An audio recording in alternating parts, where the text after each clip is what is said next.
Bem-vindos a mais um vídeo aqui do projeto de leitura de Paraíso Perdido. Estamos chegando ao final, já estou com saudade desse projeto.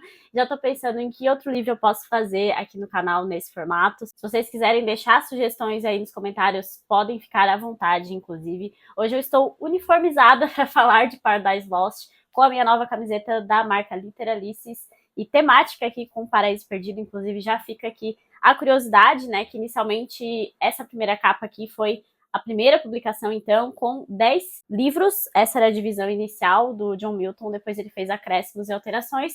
E aqui nós temos a versão final com 12 cantos, por isso que ainda temos 2 vídeos para sair aqui no canal em relação a esse projeto. O vídeo final com os últimos 3 cantos e depois a resenha que eu vou soltar falando sobre o livro de uma forma mais ampla, né? Bom, então hoje a gente vai conversar sobre os cantos 8 e 9. E esses 2 cantos aqui são bem cruciais. Eu gostei muito do 8º canto, porque vai ser basicamente um canto que vai falar sobre a formação do homem na sua própria perspectiva e depois uma conversa dele com o anjo sobre a diferença entre amor e paixão. E eu achei isso muito bonito. E mais uma vez é o anjo tentando avisar Adão de que vai dar algum problema em breve, justamente por conta da sua grande paixão por Eva. E aí, no 9º canto, nós temos, de fato, a queda do homem, com a transgressão de Eva, que vai comer do fruto proibido, da árvore proibida, pela tentação de Satã, que se transforma em uma serpente, né, que vai, na verdade, entrar no corpo de uma serpente para fazer toda aquela sedução que leva todos nós à queda, né? E é muito triste assistir a nossa própria queda, mesmo considerando que é um livro de ficção, né, escrito por John Milton, ele consegue trazer uma sensação e uma força para esses cantos, para esses acontecimentos que eu estou achando, assim, realmente inigualável na literatura mundial. Bom, então, como eu falei, né, no canto 8º a gente tem a continuidade da conversa do Adão com o anjo, e eles começam falando sobre o funcionamento dos céus, sobre a dificuldade de Adão de entender o cosmos, o funcionamento das coisas e de quem que é o centro do universo, qual planeta, qual estrela, enfim. Essas grandes questões que permeavam também, um pouco antes até da época de John Milton, né? Toda aquela coisa da heresia de dizer que o Sol, que é o centro do sistema solar, enfim, tudo aquilo que foi muito debatido, o John Milton vai colocar aqui também. E isso, como eu já falei algumas vezes, são vários os temas tratados aqui, e os livros dessa época, século XVI, XVII, XVIII e até no XIX isso aparece bastante, buscam sintetizar as várias discussões que se tinha na sociedade daquela época. Então é muito comum que esses livros pareçam enciclopédicos para nós do século XXI, que temos acesso à informação tão rápido, né, tão facilmente assim. E aqui também tem, mais uma vez, aquela questão do Fausto, do Goethe, né, que eu comentei aqui sobre a busca incessante pelo conhecimento e como isso pode ser perigoso, porque o anjo vai fazer alguns alertas para Adão em relação a esse tema. Deus, na altura dos céus, muito bem o entende. Temer, servir a Deus, a ti só cumpre. Sê modesto, com a ciência não te ufanes, tua existência e cômodos só busca. A sapiência não consiste em prescrutar às soltas 1000 objetos escondidos, sutis, que nunca se usam, e sim o que na vida cotidiana achamos ante nós e a nós preciso.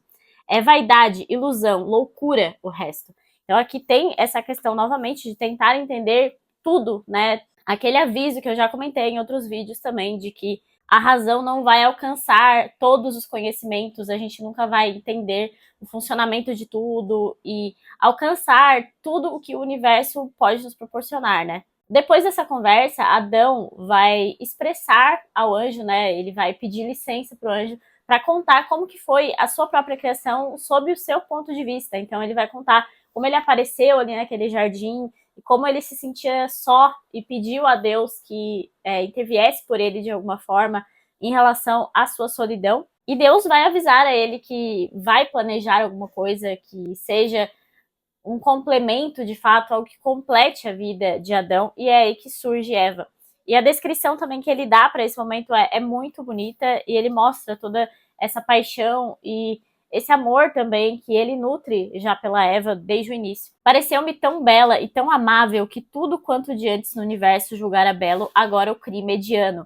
Ou que do mundo as formosuras todas em corpo tão gentil se resumiam. principalmente nos benignos olhos que desde então mimosos infundiram dentro em meu coração tanta doçura, qual nunca experimentado havia de antes. Então ele já estava no paraíso, ele já estava no jardim com todas aquelas belezas, mas quando Eva chega, o resto parece mediano. Eu achei muito bonita essa descrição da paixão mesmo do homem que surge dessa forma, né? E é nesse momento, então, que o anjo vai avisar ele da diferença entre a paixão e o amor. E ele avisa mesmo que ele não pode se tornar fraco perante essa paixão, né? E que ele precisa nutrir algo que vai além desse ardor inicial só.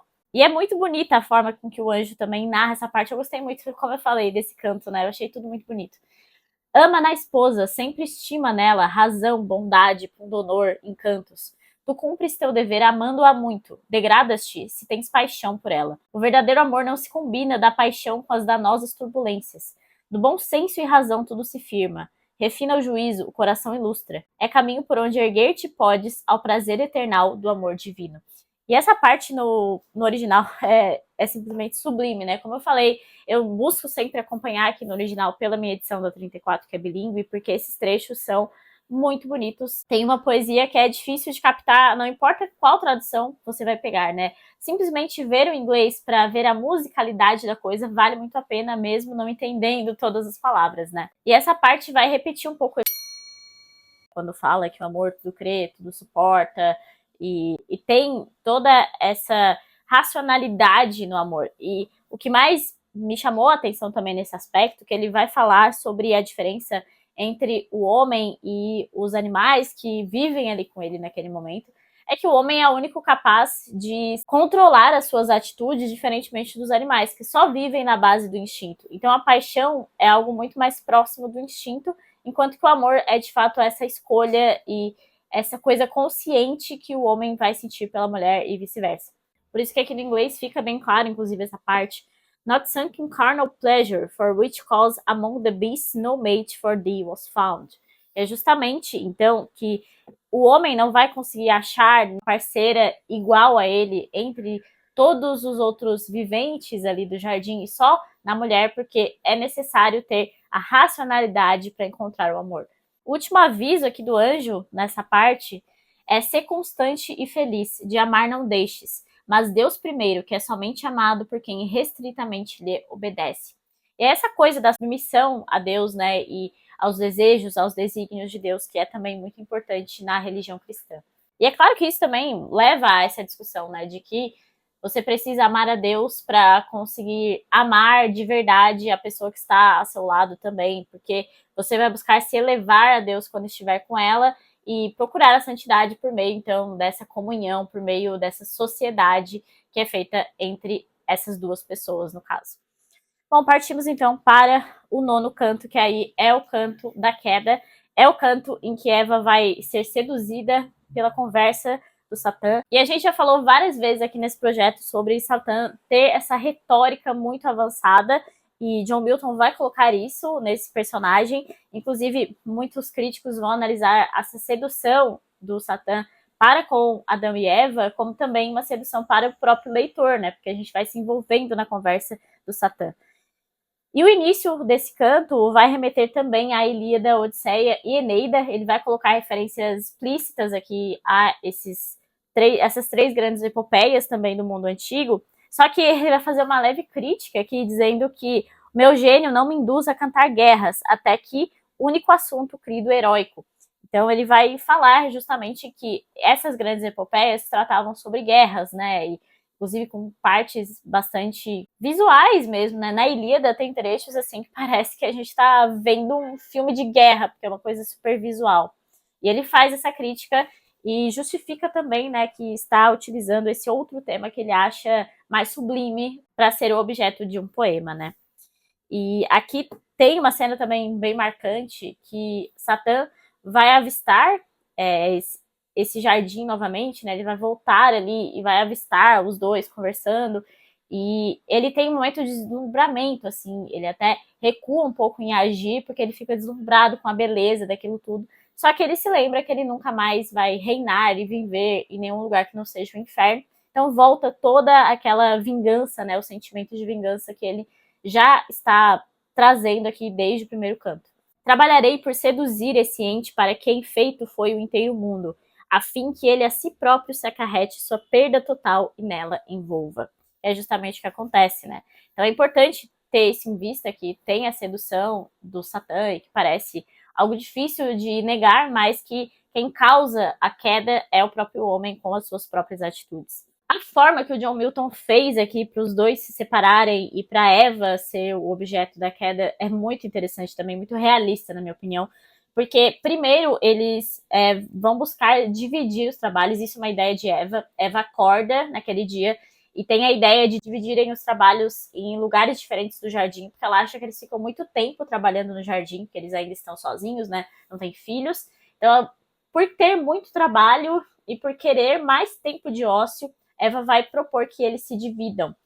E essa divisão também é o grande motivo da queda, porque eles têm uma discussão aqui até, uma espécie de discussão, porque Adão vai lembrar a ela que, olha, a gente estava até agora conversando com o anjo, e ele falou sobre essa possível queda que vai ser tentada pelo mal, né? E como nós, separados, temos mais chances de sofrer alguma coisa. Se nós ficarmos juntos, nós seremos mais fortes nesse aspecto. Só que ela fica extremamente teimosa. Eu achei muito realista por isso, assim. Porque foi do tipo, você realmente acha que eu não tenho capacidade de ir lá sozinha e de enfrentar esse mal? E isso foi muito bem representado na HQ, inclusive. Estar a teu lado faz me sentir mais cauto, mais vigilante, mais forte. Por que não haverias de sentir o mesmo? Que pressupõe o amor e a virtude quando não são postos à prova? E Adão responde: é melhor evitar a tentação e vais evitá-la se não te apartares de mim. E ela, se inimigo tão orgulhoso dirige-se ao mais fraco dos dois, terá apenas mais vergonha ao ver-se derrotado. E assim, ela parte então sozinha para trabalhar sozinha em outra parte do jardim, e assim ela acaba caindo na tentação de Satã, justamente por estar sozinha, né? E, enfim.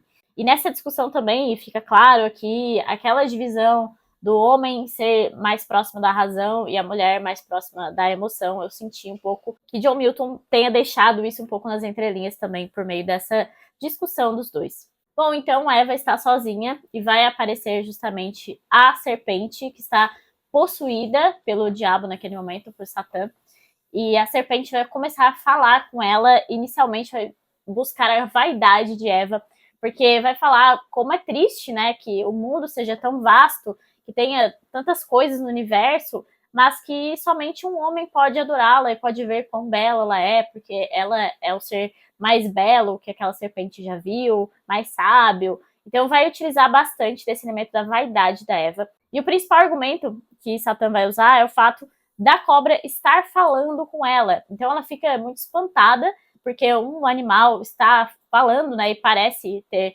uma capacidade humana ali que nenhum outro animal tinha apresentado até o momento, e ela pergunta como que a serpente está falando, porque ela já tinha visto a serpente em outros momentos e nunca viu ela falando. E aí a serpente vai dizer que ela conseguiu falar porque ela comeu do fruto da árvore proibida.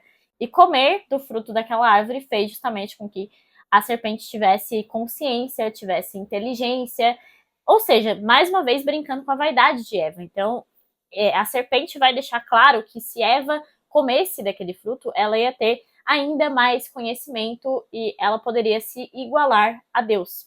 Igualar aos anjos, enfim, né?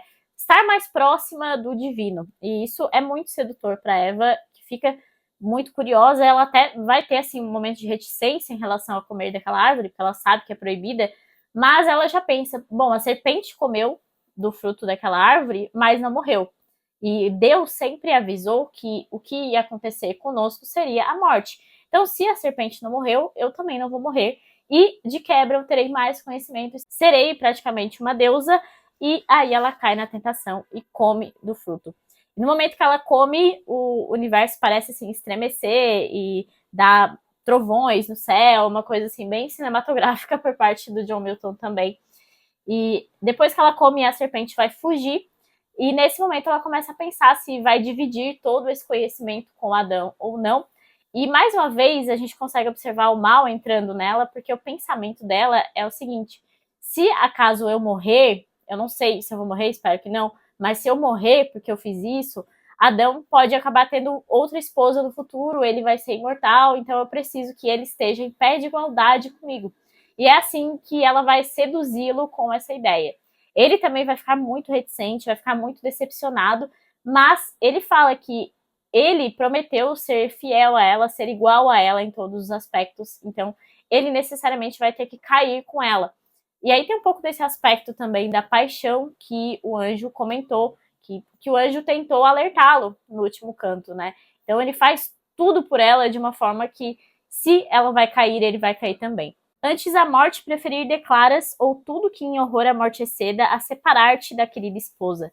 Expões-te, preso por amor tão caro, a tomar sobre a ti pena, o crime, se algum houvesse, de comer o pomo que tão grato é de ver, cuja virtude, pois que sempre do bem o bem emana, quer seja ocasional, seja direto, produz de teu amor esta alta prova. Então Eva vai falar isso a ele, vai agradecer por ele compartilhar daquilo ali com ela, embora ela ainda ache que não tem algo negativo vindo disso. Antes dela se apartar da árvore para levar a Adão, outra coisa que me chamou a atenção foi que ela praticamente deificou também aquela árvore, disse que ela iria todas as manhãs agradecer aquela árvore pelo conhecimento que ela adquiriu. Então é como se ela estivesse endeusando a ciência, né? Endeusando o conhecimento, porque foi justamente isso que ela adquiriu por meio daquele fruto da árvore proibida. Adão vai comer então também do fruto da árvore proibida, e a primeira coisa que eles vão sentir quando eles comem é uma lascívia muito grande um pelo outro. Interessante como o John Milton colocou esse elemento aqui logo depois como um grande símbolo da queda, um grande símbolo do pecado, porque eles vão ter ali uma relação muito movida por paixão e pela lascívia. Então, deixa de ser algo puro, né, que era algo previsto por Deus e que era algo com um objetivo maior, e se torna puramente lascívia, puramente pecado. E logo depois que eles acordam ali, depois da relação, eles se sentem impuros, eles se sentem nus. Pela primeira vez eles se veem como nus, né, e buscam ali usar umas folhas para se tamparem, porque eles não estão mais confortáveis na situação que antes eles estavam. E Adão vai falar dessa forma: tanto o bem como o mal nos é patente, o mal por nós ganhado, o bem perdido. Eis o fruto da ciência, se este nome cabe ao que assim nos deixa nus, sem honra, sem pureza, sem fé, sem inocência, que de esplendor até agora nos ornavam. Ou seja, agora com o conhecimento do mal, o mal acaba vencendo o bem em relação ao que eles acreditavam até agora. E esse canto vai finalizar justamente com uma discussão dos dois, então já dá para ver que começa ali a intriga, né? A desconfiança, o ciúme, a raiva, tudo aquilo começa a surgir a partir do momento em que eles têm acesso ao bem e ao mal. E aí essa força negativa, ela tem uma força que às vezes suplanta o bem, pelo menos aqui em relação ao homem, né? E eu senti muita semelhança com a caixa de Pandora, né? Aquele mito grego em que a caixa foi aberta e todos os males do mundo saíram daquela caixa e foram habitar no mundo. Então, foi muito essa sensação, porque eles comeram do fruto e todo o mal começa a se espalhar mesmo por aquela região, por aquele mundo que foi criado de uma forma tão divina e tão pura para eles, né? Basicamente é assim que acaba esse canto. Nós estamos nesse momento bem clímax do livro, né? Porque finalmente aconteceu a queda, então agora provavelmente teremos acesso às consequências dessa queda e veremos para onde John Milton nos levará nessa história trágica, né? Que é a história trágica da humanidade. Bom, é isso, espero que tenham gostado aqui dos meus comentários. Como eu falei, gostei bastante dessa parte, foi uma parte bem rápida para mim, foi bem fluida, e espero então vocês no próximo vídeo para concluirmos o projeto e depois com a resenha completa também. É isso, espero que vocês tenham gostado desse vídeo, deixe uma curtida, caso sim, deixe seus comentários, lembre de se inscrever no canal, porque isso me ajuda bastante. E até o próximo vídeo.